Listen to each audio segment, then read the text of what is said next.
A Criação de Adão, uma das mais conhecidas obras de Michelangelo, traduz o peso das escolhas que nós, seres humanos, fazemos ao longo de nossa existência: tocar ou não o dedo de Deus. A decisão de buscá-lo é inteiramente nossa. E a última falange do dedo de Adão, contraída, representa o livre-arbítrio, o peso e a importância das decisões que tomamos. Neste congresso da Mega Brasil, o tema central busca uma reflexão sobre os impactos e as consequências que os caminhos escolhidos pelas corporações trazem para a sociedade. A comunicação e o legado que as corporações deixam para o futuro do planeta e das novas gerações traduz o peso das decisões empresariais na condução de seus negócios. Elas, como organismos vivos, atuantes e influentes no tecido social, carregam sobre os ombros o peso da manutenção de um planeta saudável e a construção de um mundo mais justo em oportunidades e menos desigual em perspectivas. Convidamos você a pensar e refletir conosco caminhos que tragam perenidade, prosperidade e felicidade a toda forma de vida neste planeta. Nossas boas-vindas ao 26º Congresso Mega Brasil de Comunicação, Inovação e Estratégias Corporativas.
A gente vai ter agora uma apresentação sobre marketing digital. O marketing digital é hoje uma das ações mais importantes de comunicação das empresas e está cada vez mais vinculado ao trabalho de relações públicas, de comunicação corporativa, embora você tenha ainda uma divisão, ainda você tenha uma certa fronteira das atividades. Acho que é um pouco isso também que vai acabar surgindo aqui na apresentação, como essas disciplinas hoje se aliam, se misturam, né? E para conduzir os trabalhos, eu quero chamar aqui ao palco o Nelson Silveira, consultor de comunicação, e que até um mês atrás foi diretor de comunicação da GM, companhia em que ele trabalhou quase 3 décadas, não sei se chegou em 3 décadas, não, 2? 22 anos. 22 anos, e que também, lá atrás, começou em redação, como muitos de nós aqui. Então, eu passo a palavra para o Nelson e espero que a gente continue nessa onda de descobertas interessantes. Vamos lá, Nelson. Muito obrigado, Edu. Queria te agradecer a Célia e o Marco pelo convite para estar aqui mais uma vez. Eu faz 20 anos que eu participo do Congresso Mega Brasil, né? Então, esse é um espaço que eu adoro e é muito bom todo ano estar aqui, em especial porque eles têm sempre se atualizado, né, e feito um evento que acompanha aí as tendências da comunicação corporativa, e é um espaço realmente de troca, de diálogo, e uma oportunidade que a gente tem de conversar sobre temas tão caros e importantes para o mercado. Antes de chamar as feras que vão participar aqui comigo desse painel, eu queria compartilhar com vocês um post que eu fiz no LinkedIn essa semana, exatamente com uma reflexão sobre esse tema que foi proposto para esse painel. A Tati, da Weber, ela deu um spoiler enorme, praticamente muito próximo do que eu fiz no post, mas, de qualquer maneira, eu gostaria de compartilhar com vocês. E, basicamente, nesse post, o que eu comentei é que marketing e comunicação são duas áreas estratégicas fundamentais para o sucesso dos negócios hoje em dia, e cada vez mais têm de trabalhar alinhadas, né? Porque hoje causa e propósito se tornaram motores da sociedade. Os consumidores conectados no mundo digital, eles se engajaram maciçamente na discussão de temas emergentes que se tornaram rapidamente hegemônicos, como a questão da sustentabilidade, diversidade, equidade e inclusão.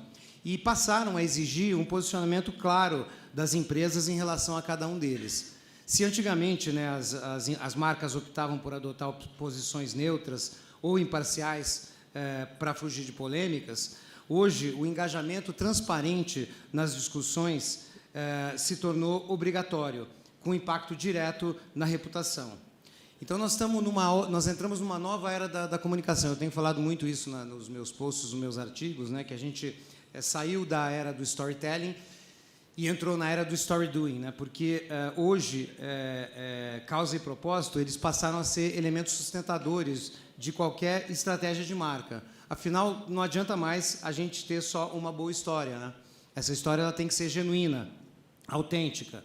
A credibilidade ela passou a ser sustentada pela verossimilhança, porque as nossas histórias hoje são desenroladas ao vivo, online. As nossas marcas e produtos exprimem os valores da organização, conectando-se e interagindo com o público. O consumidor está cada vez mais exigente. Ele não aceita mais conversa fiada, né? como lembrou a Tati agora há pouco aqui.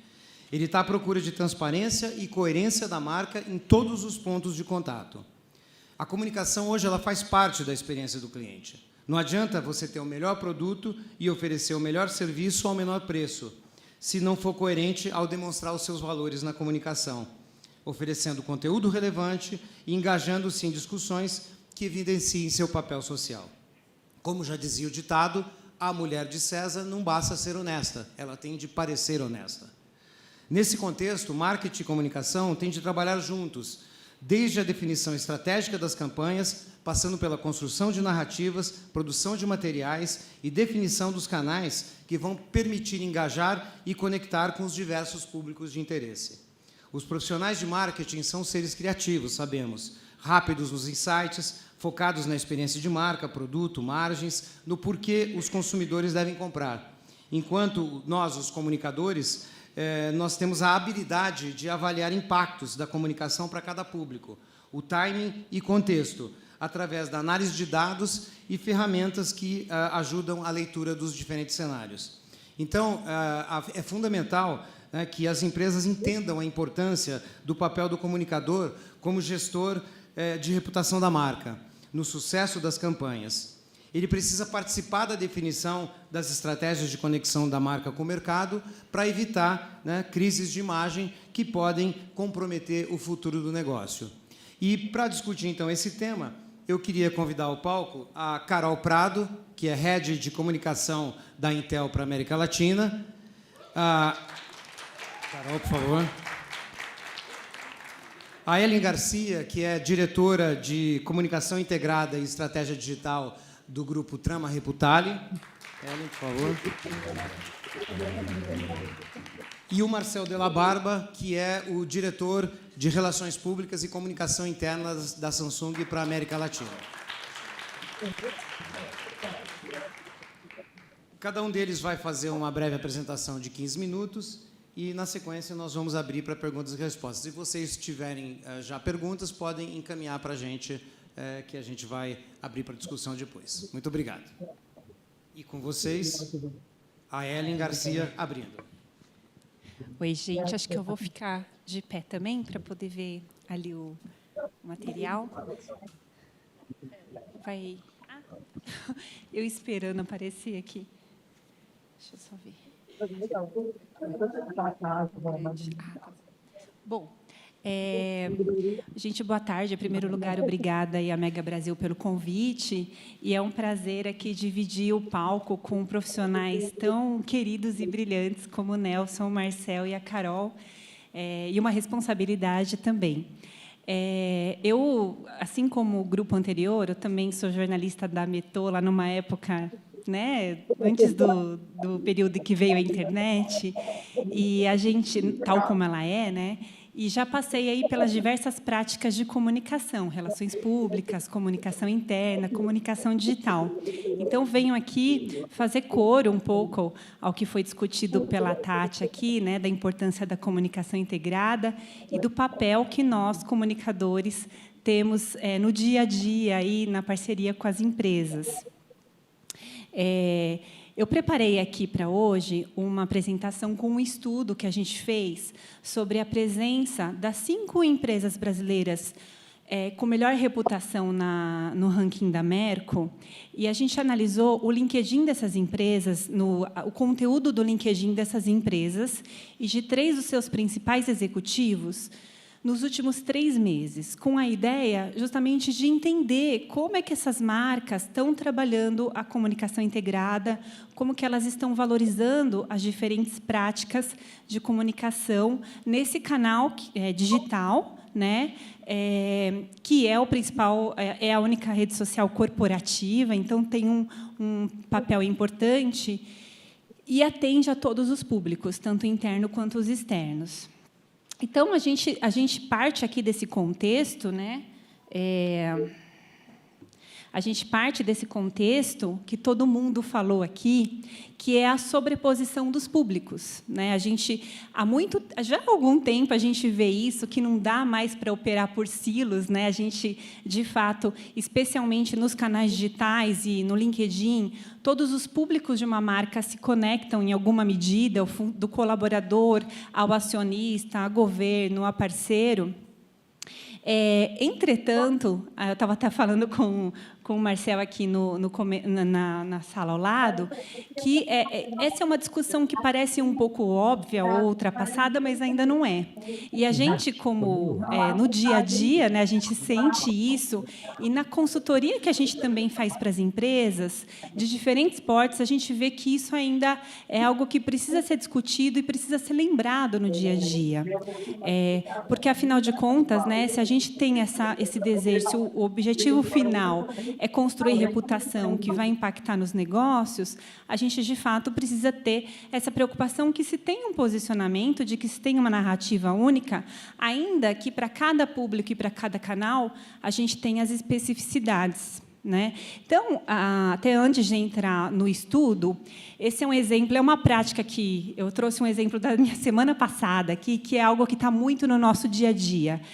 Uma empresa que é da área farmacêutica recebe ali uma certificação inédita, né, uma posição inédita no GPTW, e precisa divulgar isso, precisa fazer uma campanha. Aí é uma campanha interna, né, que a gente precisa considerar ali todos aqueles rituais internos, eventos, enfim, todo o trabalho que tem para os colaboradores, e a gente também precisa pensar ali no canal externo, né, no LinkedIn. O que a gente vai dar na mão desse funcionário para que ele reverbere isso nas redes e ajude também a fortalecer a reputação da marca como uma marca empregadora. E aqui, bom, são exemplos muito... A empresa ela tem 200 funcionários, não é um número tão elevado no Brasil, é uma empresa global. E aí, quando entra a presidente, que é a General Manager, no LinkedIn, valorizando as ações dos funcionários, e aí ela foi lá, compartilhou um por um desses resultados, a gente vê que os números eles acabam se ampliando muito, e ainda estão, né? Porque isso daqui é um recorte de um período muito curto de 2 dias. Então, esse é muito o nosso dia a dia, né? E a gente já faz essa integração de alguma forma. Mas, enfim, eu quis trazer esse exemplo justamente porque eu estava analisando, aconteceu, eu falei, puxa, isso é o que todo mundo vive. Então, a gente pegou aqui as 5 empresas mais bem colocadas no ranking da Merco, inclusive o Itaú está aí, não sei se ainda ficou alguém aí do Itaú, da reunião anterior, da palestra da manhã, que são a Natura, Ambev, Itaú, Google e Magazine Luiza. E a gente analisou o perfil da marca, e aí eu vou falar aqui muito rapidamente, porque eu tenho mais só 6 minutos, e depois posso compartilhar esse conteúdo também com vocês, do CEO, do diretor de RH, o perfil da marca e o perfil de alguns dos executivos de cada uma dessas marcas. CEO, diretor de RH e diretor de comunicação e marketing. E por quê? Porque a gente vê justamente quando, especialmente no LinkedIn, né, quando a gente envolve os executivos, os porta-vozes na estratégia, a mensagem ela alcança uma audiência muito maior. O LinkedIn ele é uma plataforma que valoriza e ele tem um alcance orgânico maior, mas não é só isso, né? É principalmente pelo fato de que as pessoas preferem conversar com pessoas. As pessoas querem se relacionar com outras pessoas e não com as marcas, mas sim com as pessoas que representam essas marcas, né? Então, a gente precisa ter esse olhar muito atento. E aí, a gente analisando assim quantitativamente o conteúdo, a gente vê, e dividindo entre as principais práticas, né, entre a área com foco em clientes e sociedade em geral, que aí seria mais a comunicação digital, o público interno e o outro público que é a imprensa, governo, comunidades e afins, a gente vê que tem ali um equilíbrio nessas postagens. A Magazine Luiza, um pouco menos ali cliente consumidor final, porque é varejo, ela acaba utilizando mais outras plataformas para isso, mas, ainda assim, tem um peso ali importante. E aí, além da questão da frequência, e aí alguém falou aqui de frequência e constância, então, a gente vê também que ali tem uma frequência interessante em cada uma dessas páginas. A gente, olhando um pouco qualitativamente, né, do ponto de vista de quais são os drivers de reputação que cada uma dessas marcas trabalha, a gente vê que aqui são os principais, tá? Não tem um número aí, mas são os principais atributos que cada uma dessas marcas projetam ali nos seus conteúdos no canal do LinkedIn. A gente vê e consegue perceber, né, que existe uma total correspondência com que a gente também é impactado no dia a dia. Então, Natura, o trabalho muito forte com diversidade, que, inclusive, ela é reconhecida por isso, né, até no próprio ranking da Merco também. A mesma coisa, Itaú, além da sustentabilidade e inovação. Então, a gente vê que tem essa preocupação, e que é óbvio, não começou aqui no LinkedIn, né? É um trabalho de longa data. Essas empresas que estão mais maduras do ponto de vista de comunicação têm um trabalho já muito forte, muito bem estabelecido, aí, com foco nesses atributos, e elas trazem para cá, para esse canal do LinkedIn, de uma forma transversal, porque aí é o conteúdo que é dirigido para todos os públicos, esses atributos. E depois, aqui eu vou pular um pouco mais rapidamente, são exemplos de posts, de inovação, de como trabalhar produto no LinkedIn, enfim, governança e desempenho, no caso do Itaú, inovação do Google, que também tem a ver com ambientes de trabalho, enfim, aí depois eu posso disponibilizar. E aí, indo para as lideranças, né, que é isso, a gente também, da mesma forma que a gente define esses atributos principais para a marca, a gente também precisa ter esse alinhamento nas lideranças. E, assim, no dia a dia, a gente vê 2 tipos de líderes, né? Acho que todos vocês devem ter a mesma experiência. A gente vê o líder que ele tem mais afinidade, gosta de compartilhar conteúdo, faz isso com mais naturalidade, e, às vezes, até é um problema, né? E aí a comunicação tem que se certificar que tem um alinhamento. E o outro tipo de líder que ele tem um pouco mais de ressalva, né, que ele não gosta muito de ficar se projetando, não estou falando nem só no LinkedIn, né, pensando em todos os canais digitais, mas, inclusive, no LinkedIn. De grandes marcas, a gente vê isso. E não tem jeito, né? Não é mais uma opção. Até a Tati da Weber estava aqui, eu sei que a Weber fez também uma pesquisa sobre isso, tem outras várias, que não é mais uma opção, né? Então, para que isso aconteça de forma que, de fato, agregue para a marca, a gente precisa ter isso planejado e casado. E aí, entre os executivos que a gente analisou, eu só vou destacar 2 aqui. A Luísa Trajano, que eu acho que ela é unanimidade, inclusive ela é top voice no LinkedIn, né? Então a gente vê que ela tem ali mais de 700 mil seguidores e ela consegue. Ela já é uma figura pública bastante importante. Ela consegue levar toda essa relevância da marca também para o perfil dela. Ou ao contrário, ou ela empresta também toda a credibilidade para o perfil da marca, né? Então as 2 coisas acontecem. E a gente fez aí uma análise, tem 3 parâmetros que a gente avaliou, que é de estrutura de perfil, de frequência e de audiência, né? E fizemos aí com base em alguns critérios, a gente chegou num número aí de 1 a 10, para mostrar o quanto está redondo o perfil dela, o quanto ela trabalha bem, né, o espaço dela.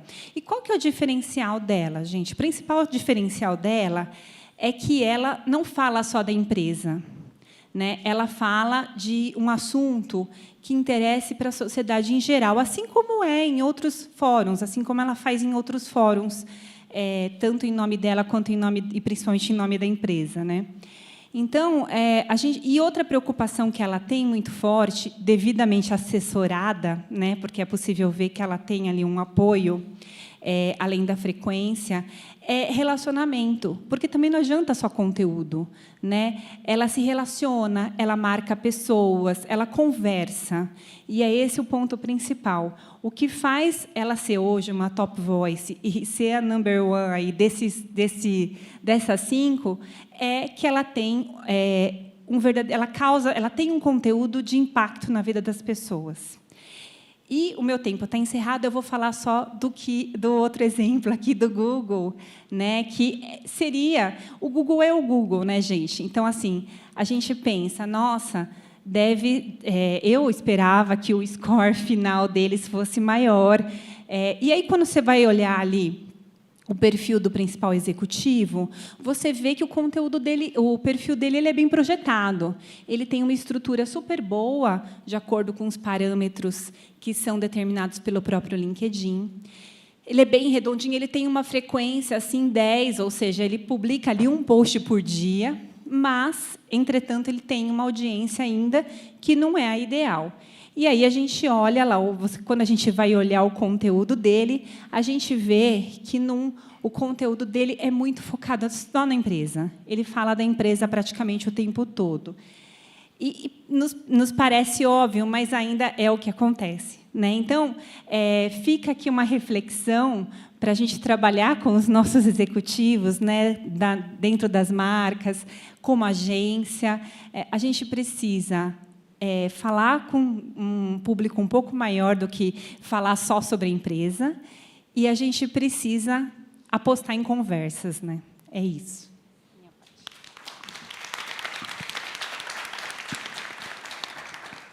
Muito bom, Ellen, e bacana esses insights que você trouxe, né? E isso mostra que, primeiro, quando você tem uma operação na rede social, em especial no LinkedIn, seja qualquer rede, mas o LinkedIn hoje se tornou o grande fórum, né, da comunicação institucional corporativa. Primeiro, é fundamental que você tenha uma boa governança, né? Que você construa pilares estratégicos da marca e as narrativas sejam construídas a partir daí, e um perfeito alinhamento entre os vários players, né? E em especial as lideranças, né? E o exemplo da Luísa Trajano é fantástico, porque mostra... A Luísa é muito autêntica, muito genuína. Quem conhece ela pessoalmente sabe que ela é uma das pessoas mais autênticas e genuínas que eu já conheci. E isso traz credibilidade, né? Ela ganha credibilidade e ela se aproxima e se conecta com as pessoas. Então, isso explica o sucesso dela e como ela consegue criar essa conexão e esse diálogo tão forte com a sociedade, né? Obrigado, e eu queria chamar agora a Carol Prado para compartilhar com a gente. Obrigada. Imagina. Olá, pessoal. Olha, quase que eu caí. Boa tarde. Estava falando para o pessoal que eu não uso salto, eu quis inventar de usar salto, quase deu aí para viralizar aí nas redes. Gente, primeiro, esse é um tema que eu sou muito apaixonada, então, quando vi a oportunidade, achei demais, uma super mesa. E, coincidentemente, o Marcel, que é um super parceiro nosso da Samsung, né? Então, a Samsung trabalhou muito de mãos dadas, então, achei bem legal como casou. Vou mudar um pouquinho do corporativo para falar um pouquinho mais do B2C. Não sei se todo mundo conhece a Intel, mas a Intel é uma marca que faz microprocessadores, né? Que é o chip que está no computador de vocês, que está em data center, e um montão de coisa B2B. Então, a nossa comunicação, historicamente, ela sempre foi muito focada de empresa para empresa. Só que, né, na era que a gente vive hoje, com certeza não dá mais, até porque atrás da empresa tem pessoas também. Então, nos últimos anos, a gente tem tido essa leva de também tentar trazer um pouco para o consumidor, até para poder agregar valor para os nossos parceiros que vendem, né, que embarcam nossas tecnologias, como a Samsung, dentro dos seus produtos. E aí, falar um pouquinho como a gente tem feito essa jornada. Bom, falei um pouquinho de quem quer a Intel, né? Enfim, a gente tem esse propósito super forte, que é criar tecnologia que muda o mundo. Então, a gente sempre fala que não é tecnologia por tecnologia, mas uma tecnologia que tem por trás essa questão de realmente melhorar o mundo, melhorar a vida das pessoas. E desde que a gente começou com esse propósito muito mais forte, é que a gente vem tentando essa conexão, que a gente sempre fala, né? Por mais que é B2B, é sempre people to people, né? Então, é muito importante trazer a pessoa sempre para frente. E aí, vou contar de um case específico para a gente também usa o LinkedIn muito forte, eu adorei os insights também, Ellen, mas vou contar de um case específico que é da mercado gamer, né? O mercado gamer, nos últimos anos, teve uma explosão e continua em crescimento. É um mercado, quando a gente olha para as áreas de entretenimento, com maior crescimento nos próximos 3 anos. É um mercado multibilionário, tanto a nível global quanto o Brasil. O Brasil é um dos maiores mercados do mundo, né? A gente é o 5º maior mercado em jogadores. E de audiência que assiste, porque o game também tem a questão que nem um futebol, um esporte qualquer, né? Ele também tem a gente que não pratica, mas assiste. A gente é o 3º em audiência. Então, os números eles são bem impressionantes. E hoje a gente vê marcas endêmicas como Intel, como Samsung também na parte de PCs, que estão ali perto, mas também tem marcas não endêmicas, como acontece, por exemplo, com o futebol, a gente vê cada vez mais perto. E aí, nesse contexto, como é que uma marca de processador, né, que está dentro das coisas, se aproxima e cria uma comunidade? E aí, essa história nossa começou lá atrás, em 2015. A gente começou a entrar nos primeiros passos para falar com influenciadores, com criadores de conteúdo, nessa parte de marketing digital. E a gente errou bastante, o que foi muito bom, porque também a gente aprendeu bastante ao longo dessa jornada.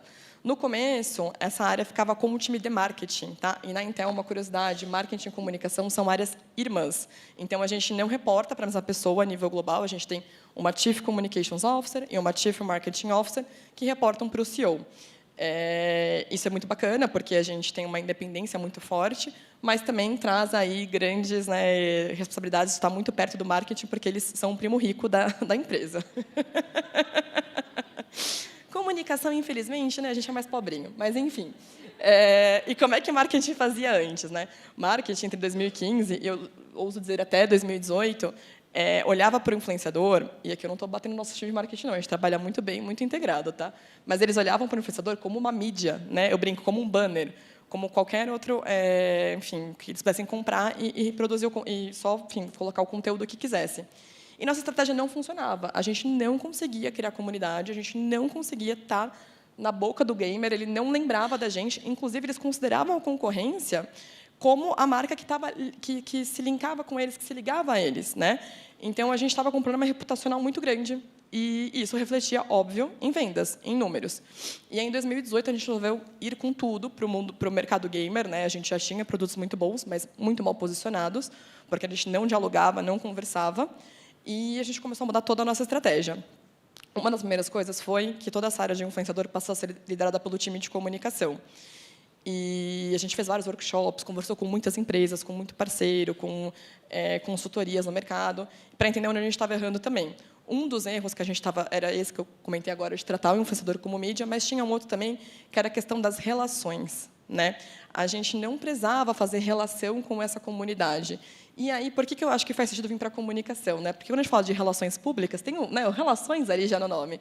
Então, a gente sabe fazer isso, a gente é bom nisso. Então, a gente falou, vamos aproveitar desse nosso know-how, dessa maneira que a gente consegue, para potencializar também na construção de marca e de comunidade. E falando um pouco do gamer específico, né? O gamer ele é um brand lover, né? O que quer dizer? Ele realmente se apaixona e só compra aquela marca. E para conseguir isso é bem complexo, mas é um trabalho que a gente tem feito aí diria, começou de formiguinha, mas depois ele virou um multirão nos últimos anos. E o gamer ele preza por várias coisas, né? E não só o gamer, eu acho que no geral quem está na internet, a gente tem falado muito do walk the talk, né? Ou como o Nelson falou, do story doing, né? Então, realmente tem que mostrar. Então, a gente tem que ser autêntico, a gente tem que criar essa relação, humanizar, criar comunidade.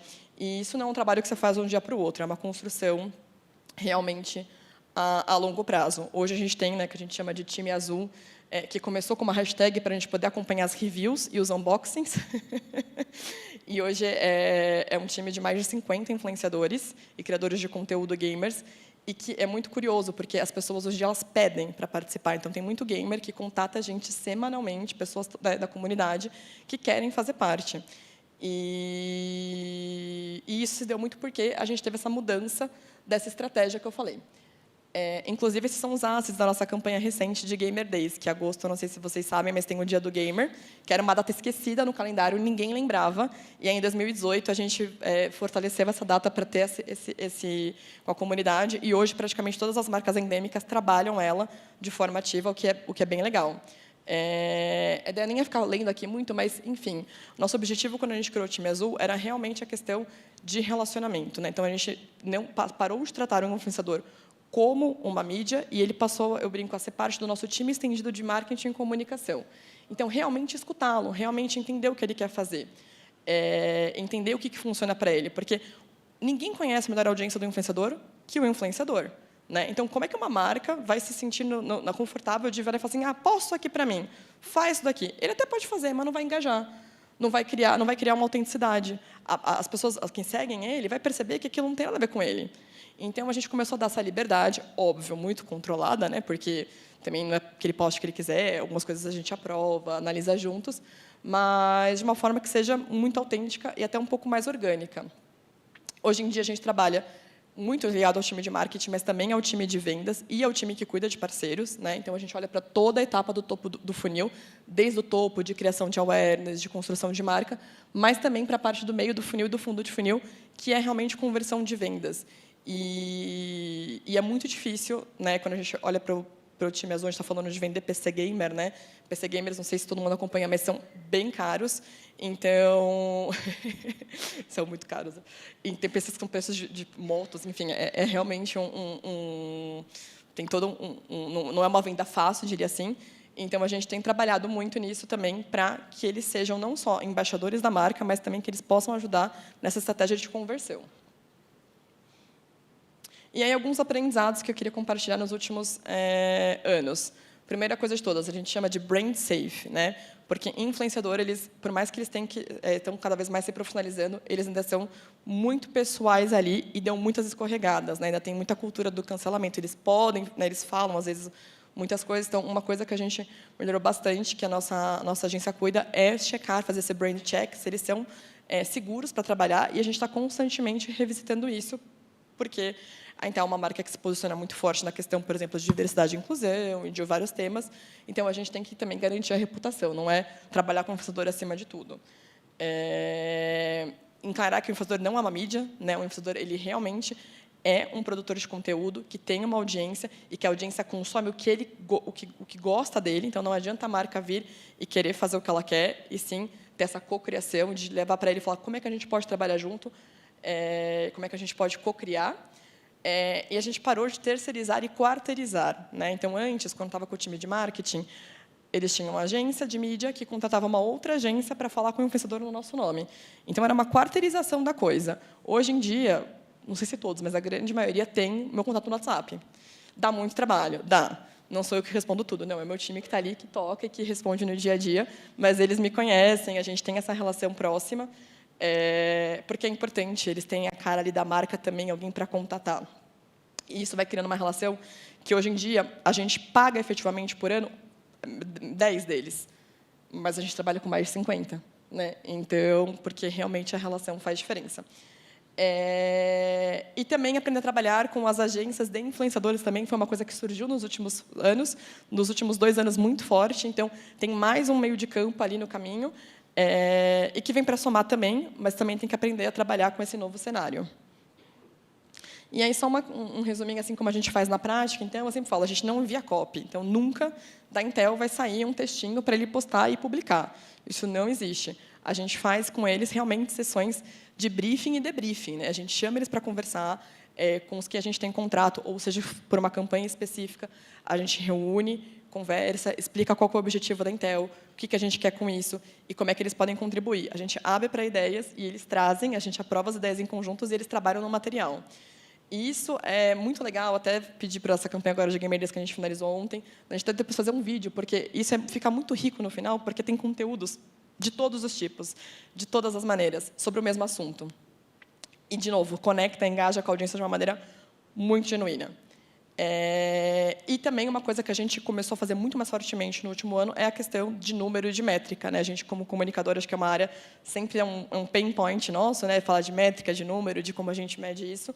E nisso, quando a gente tem esse contato com eles, que é perene, que é ao longo do ano, etc., a gente consegue não setar as métricas que a gente faz via agência, mas também pedir as métricas deles, né? Ainda mais as campanhas pagas, a gente tem esse acesso e consegue medir, isso aqui engajou mais, isso aqui engajou menos, vamos por esse caminho e vai arrumando ali a curva. E aqui é só um último case que a gente trouxe, que é o Intel Extreme Masters. Ele é o principal evento de CSGO, que é um jogo de esportes do mundo, e a gente conseguiu trazer ele para o Brasil. Ele é um campeonato que a Intel patrocina desde o seu começo. E assim, eu tive o prazer de estar lá no Rio. Foi absurdo, assim, de grande audiência, vibrando. Parecia uma final de Copa do Mundo mesmo. E uma curiosidade, a gente olhou para uma estratégia integrada, né, tanto o PR tradicional quanto influenciadores.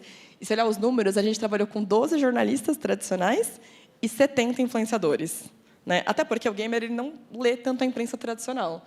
Mas foi um evento, eu brinco, a gente ficou quase maluco, né? Ainda mais era no feriado ainda, de Tiradentes, então o time todo ali no Rio, assim, foi uma maratona, eu diria, mas foi super legal. E aí a gente conseguiu o IEM Brasil, porque esse Intel Extreme Masters, o IEM, ele tem no mundo inteiro, não é só no Brasil.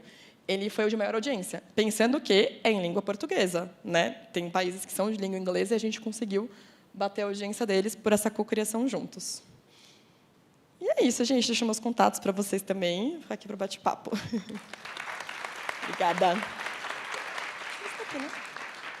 Muito bom, Carol, e parabéns pelos cases. Assim, o que eu vejo aqui, vocês fizeram check em todos os aspectos que são cruciais para uma boa estratégia de influenciadores, né, que tenha sucesso no mercado, desde o assessment criterioso na seleção dos influenciadores, né, passando pela construção de relacionamento, engajando os influenciadores com os valores da marca e dando espaço para que eles criem, né, os seus conteúdos dentro do seu estilo, né, para não ser uma coisa artificial, para ser genuíno, autêntico, né, e isso cria conexão, né, cria engajamento com as audiências, né, então assim é super bacana.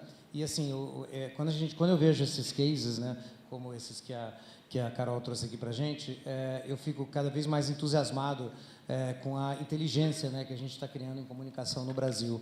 Eu acho que a gente está aqui num público de comunicadores e cada vez mais eu fico maravilhado e conhecendo a comunicação globalmente como eu conheço, que eu já trabalhei anos na Europa e venho da GM, de uma empresa americana há 22 anos, contato com o mercado nos Estados Unidos. A comunicação brasileira não deve nada para o que acontece na Europa e nos Estados Unidos. Aliás, quando eu contava em Detroit os cases que a gente fazia aqui no Brasil, todo mundo ficava absolutamente maravilhado com o que a gente estava fazendo e de perceber que a gente estava absolutamente sintonizado com todas as tendências, né, globais. Então, assim, a inteligência da comunicação brasileira é absolutamente espetacular, assim, e a gente não deve nada porque está sendo produzido nos maiores mercados do mundo. Então, parabéns para você, para todos os comunicadores. E, por fim, eu queria convidar para falar um cara que eu tenho um carinho especial, porque eu conheço o Marcel desde o prézinho, né, desde que ele estava no prézinho, porque eu sou mais sério, e é um prazer aqui revê-lo depois de alguns anos de pandemia. Marcel, a bola está contigo. Que isso, obrigado. Eu vou falar daqui que eu trouxe uma colinha para ter certeza que eu não vou esquecer nada, mas antes de começar aqui, queria só agradecer a oportunidade. Nelson, eu ia falar, não ia falar o que você falou, você foi muito gentil, mas a gente se conhece há muito tempo, colega de setor automotivo, aí, né, trabalhamos muitos salões de Detroit juntos, né?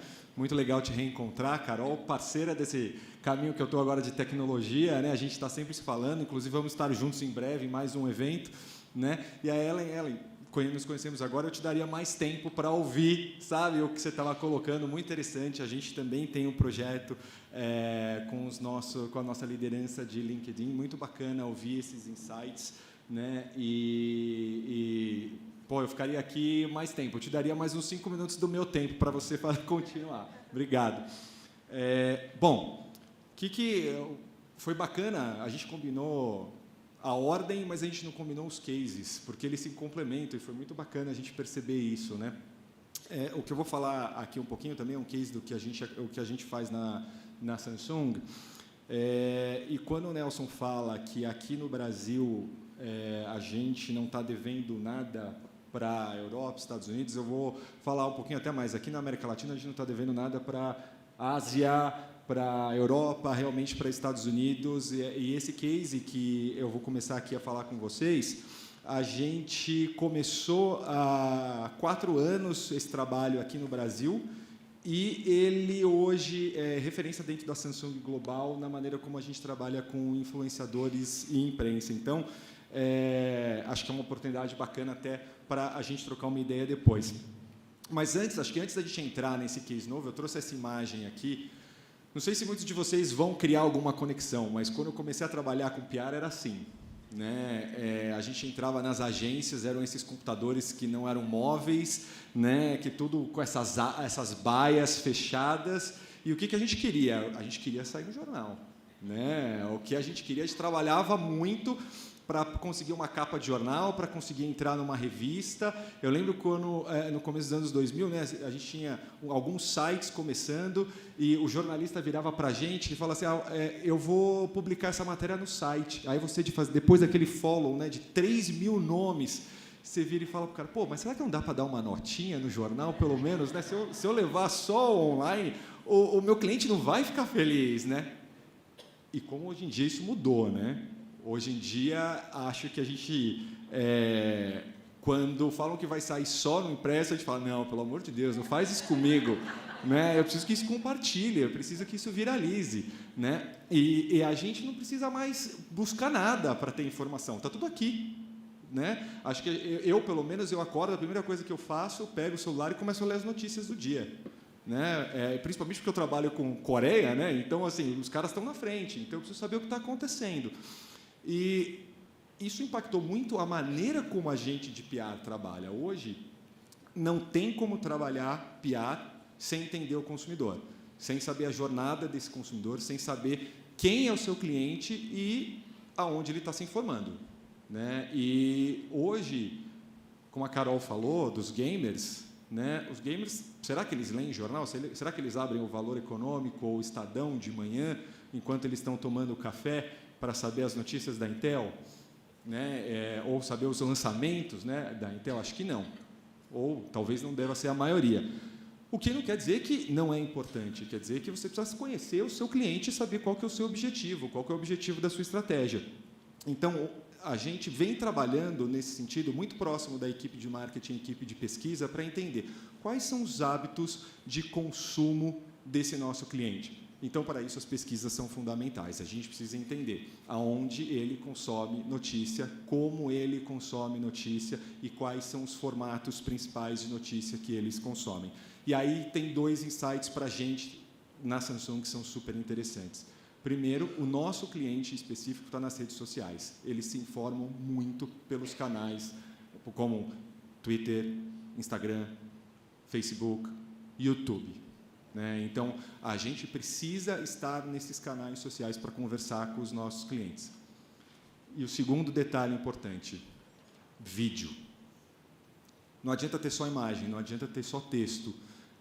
Eles consomem muito vídeo. Aqui a gente traz aí um gráfico da Deloitte que mostra, como é que são importantes, como os vídeos criados por esses usuários são importantes para apresentar produtos novos, ou então para que eles conheçam mais da marca, para que eles confiem no que está sendo dito. Ou seja, a relevância disso, principalmente para Gen Z, para Millennials, é essencial. A gente não pode deixar isso de fora. E, então, por causa disso, tendo essas informações, há alguns anos a gente mudou um pouco a nossa estratégia. Antigamente, a gente quase nem falava a área de relações públicas, a gente falava assessoria de imprensa. Hoje em dia, a assessoria de imprensa talvez seja 30% do nosso trabalho, 40% do nosso trabalho. Na verdade, quando chega a coisa, a gente fica até com medo de ser crise. Então, a gente tem até um pouco de medo. Mas é preciso abrir a cabeça, é preciso pensar em novos pontos de contato e é preciso se adaptar, é preciso mudar a estratégia. A gente precisa, de novo, a gente precisa estar no online.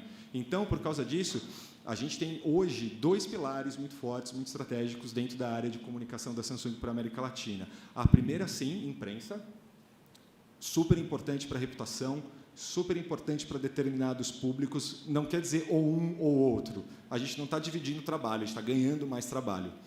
Então, é mais oportunidade. Então, a gente, sim, precisa estar na imprensa para falar com esse público qualificado, mas a gente também precisa ter olhos abertos para esses influenciadores sejam pagos orgânicos, para a quantidade de informação que eles estão colocando e para as conversas que eles estão gerando da sua marca. E aí, o que quer dizer isso? Bom, para a imprensa a gente continua pensando no que é importante para a imprensa, gerar notícia. Então, a gente precisa ajudar, não só o jornalista vir atrás da gente, mas a gente precisa continuar gerando notícia relevante para esses jornalistas, conhecendo o perfil do veículo, conhecendo o perfil do jornalista e pensando como que a gente pode abastecer esse cara de informação. Seja por press release, que acho que todo mundo continua usando, a gente usa muito, mas também por infográficos, por vídeos, por fotos, por entrevistas, por coletivas, por eventos, o que for. A gente precisa continuar. Mas, como eu falei, a gente agrega. A gente passa agora, a gente dentro de PR, da área de relações públicas da Samsung, a gente é responsável também pelo relacionamento com os influenciadores orgânicos. E o seu case é ótimo para mim. Eu tirei até foto, que eu estou levando também. A gente passa pela mesma coisa que você passou. Então, a gente trabalha muito influenciadores orgânicos. Por quê? Porque eles precisam de conteúdo, eles já estão falando da sua marca, eles já estão falando dos seus produtos, então existe uma enorme oportunidade para a gente guiar essa conversa que está acontecendo. E o que a gente fez? Bom, é o que eu falei, a gente vem aí entre erros e acertos, dando diversos passos, mas a primeira coisa que a gente fez com quem a gente quer conversar? Então, a gente criou um mailing América Latina, que é constantemente atualizado, a gente atualiza, formalmente, pelo menos a cada 6 meses, a gente atualiza com todas as nossas subsidiárias na América Latina esse mailing, que é um mailing não só que recebe os materiais, mas que são convidados para os nossos eventos, que participam de ações regionais e globais, que a gente mensura, porque é importante, a gente vai falar um pouquinho disso. Então, criamos esse mailing, criamos as clusterizações, ou seja, sobre o que a gente quer falar. A gente quer falar sobre tech, a gente quer falar sobre game, a gente quer falar sobre lifestyle. Qual é o tema? Então, a gente precisa ter essa clusterização para produzir conteúdos adaptados e a gente precisa mudar a maneira como a gente faz evento. O evento não pode ser uma sala de coletiva de imprensa ou então uma sala onde você deixa o produto. Você tem que gerar experiência. E aqui eu trago algumas fotos de alguns desses eventos. A gente precisa gerar conteúdo para que eles postem. E aí está a grande diferença para o outro lado, para o outro pilar da estratégia. O evento ele tem que ser mais fun, ele tem que ser mais divertido no sentido de o que eu faço com esse produto. Eu tenho que explicar, eu tenho que criar um cenário para isso.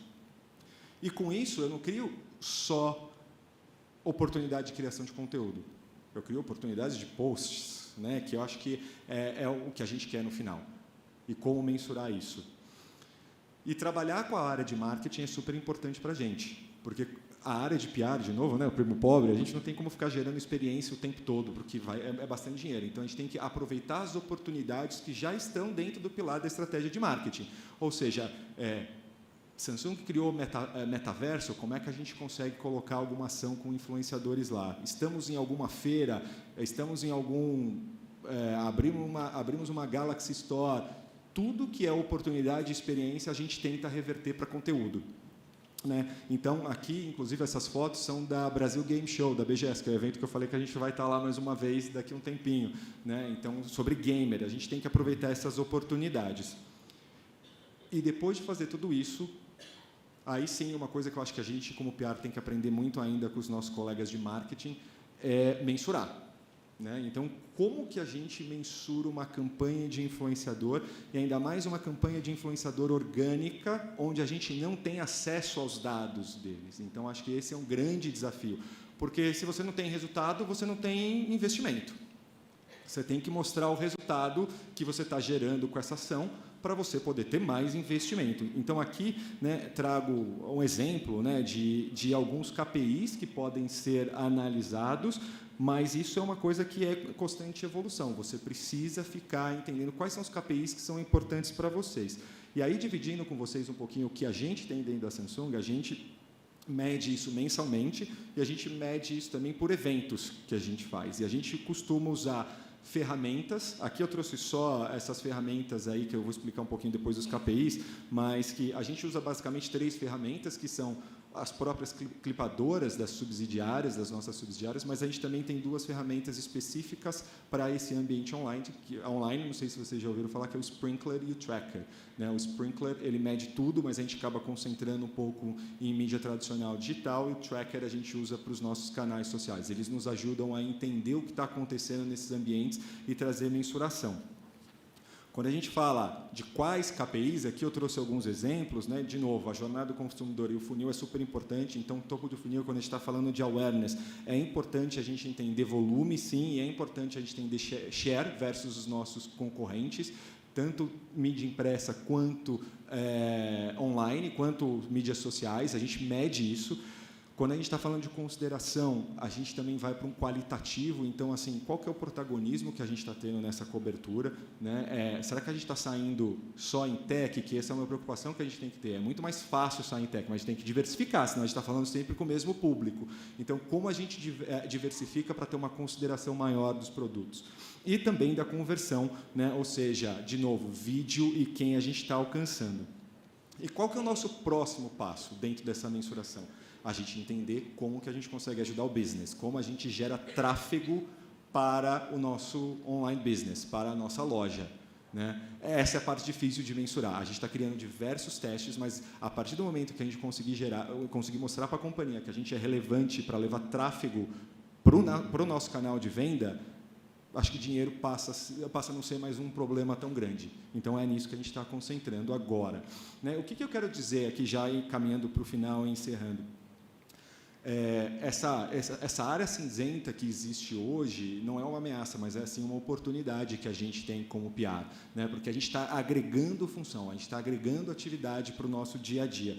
O trabalho com influenciadores, como a Carol muito bem colocou, seja ele pago ou orgânico, o influenciador está, assim como jornalista, atrás de conteúdo, atrás de notícia, né? Porque é a maneira como ele vai crescer também nas redes sociais dele.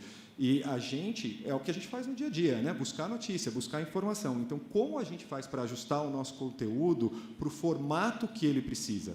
Eu acho que esse é o grande passo, esse é o grande ponto, esse é o grande desafio. E a gente sabe que nenhuma área da companhia é tão boa quanto a área de relações públicas, quanto a área de comunicação para criar conteúdo. Então, acho que é esse o ponto que eu queria deixar aqui com vocês para a nossa discussão, como que a gente cria esse conteúdo ajustando os formatos que são necessários. É isso aí. Obrigado.